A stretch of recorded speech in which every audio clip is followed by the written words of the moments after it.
भारत की सांस्कृतिक राजधानी बाबा विश्वनाथ की नगरी बनारस को पृथ्वी का केंद्र भी कहा जाता है। इस दिव्य भूमि पर कई सिद्ध पुरुष अवतरित हुए हैं, जिन्होंने सतमार्ग पर चलने के लिए मानव जाति का मार्गदर्शन किया है। एक ऐसे ही सिद्ध पुरुष तेलंग स्वामी जी की अद्भुत कहानी लेकर हम हाजिर हुए हैं।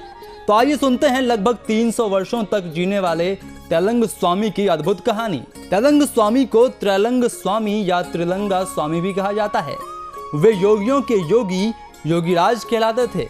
तेलंग स्वामी को साक्षात शिव का अवतार माना जाता था। इनके जीवन काल के विषय में कहा जाता है कि वह बहुत ही विस्तृत था। 100 या 200 बरस नहीं बल्कि 300 वर्षों तक तेलंग स्वामी मानव शरीर में निवास करते रहे। अपने जीवन के लगभग 150 बरस तो उन्होंने काशी में ही बिता दिया।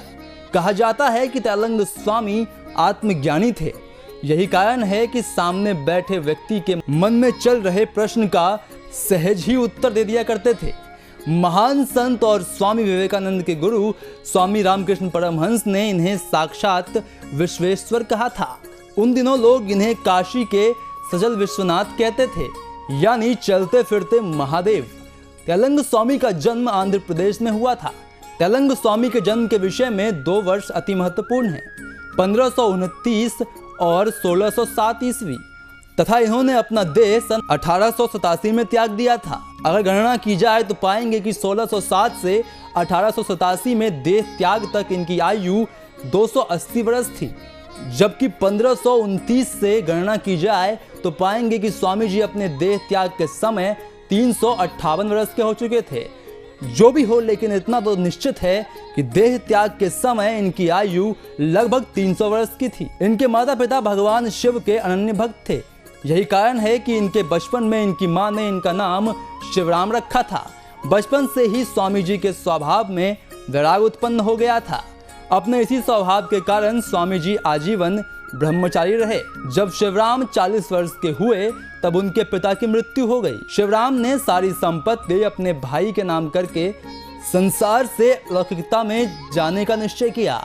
तब उनकी मां ने उन्हें काली मां की आराधना करने के लिए कहा। इसके बाद शिवराम ने अपनी मां से काली मंत्र की दीक्षा ली और पुण्य क्षेत्र के पास स्थित काली मंदिर में काली मां की साधना शुरू की, तथा मां की मृत्यु तक शिवराम उनसे दूर नहीं गए। लेकिन जब शिवराम 52 वर्ष के हुए तब इनकी मां स्वर्ग सिधार गई।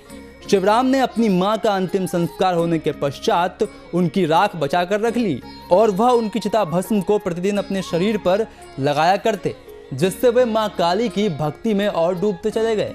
इसके बाद वे 20 वर्षों तक साधना करते रहे तथा शमशान में रहकर वैरागी का जीवन जीते रहे। साधना में सिद्धि की प्राप्ति होने के पश्चात शिवराम ने सदा के लिए अपने गांव का त्याग कर दिया तथा यात्राओं पर निकल गए। इन्हीं यात्राओं के पश्चात शिवराम पुष्कर तीर्थ पहुंचे, जहां उन्होंने 78 वर्ष की अवस्था में भागीरथ स्वामी से संन्यास की दीक्षा प्राप्त की, जिसके बाद उनका नया नामकरण हुआ गणपति सरस्वती। दीक्षा ग्रहण करने के बाद वे गंभीर साधना में लीन हो गए। कुछ समय बाद उनके गुरु का निधन हो गया, जिसके पश्चात गणपति सरस्वती अन्य तीर्थों की यात्रा पर निकले। प्रयाग होते हुए ये काशी पहुंचे। यहीं पर शिवराम से गणपति सरस्वती हुए। इस महान योगी को तेलंग स्वामी के नाम से जाना जाने लगा। तेलंग स्वामी इसके बाद किसी यात्रा को नहीं गए। वे शरीर के त्यागने तक काशी में ही रहे। इस दौरान उनका अधिकतर समय 80 घाट, हनुमान घाट और ऋषि वेद व्यास के आश्रम में बीता। वे अपनी साधना के द्वारा सांसारिकता से मुक्त हो चुके थे। यही कारण है कि वे एक निर्बोध बालक की भांति नग्न अवस्था में ही काशी के सड़कों तथा घाटों पर टहला करते। वे बहुत कम बोलते थे और कई बार तो मौन ही साधे रहते। उन्हें कई बार गंगा जल पर समाधि में लीन तैरते हुए देखा जाता था। काशी में रहने के दौरान स्वामी रामकृष्ण परमहंस उनसे अक्सर मिला करते थे और वे उन्हें परम योगी कहा करते थे। तथा प्रथम मिलन पर रामकृष्ण परमहंस ने तेलंग स्वामी के विषय में कहा था कि इनमें यथार्थ परमहंस के सभी लक्षण दिखाई देते हैं। ये साक्षात विश्वेश्वर हैं।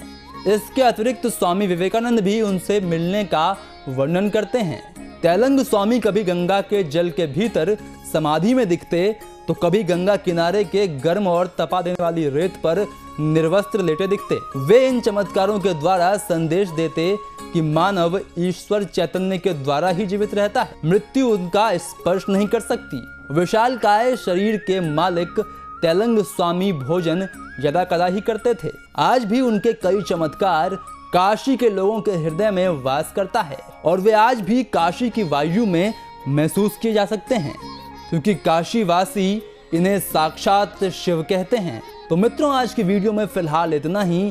कैसी लगी आपको यह दिव्य जानकारी हमें कमेंट बॉक्स में अवश्य बताएं। धन्यवाद।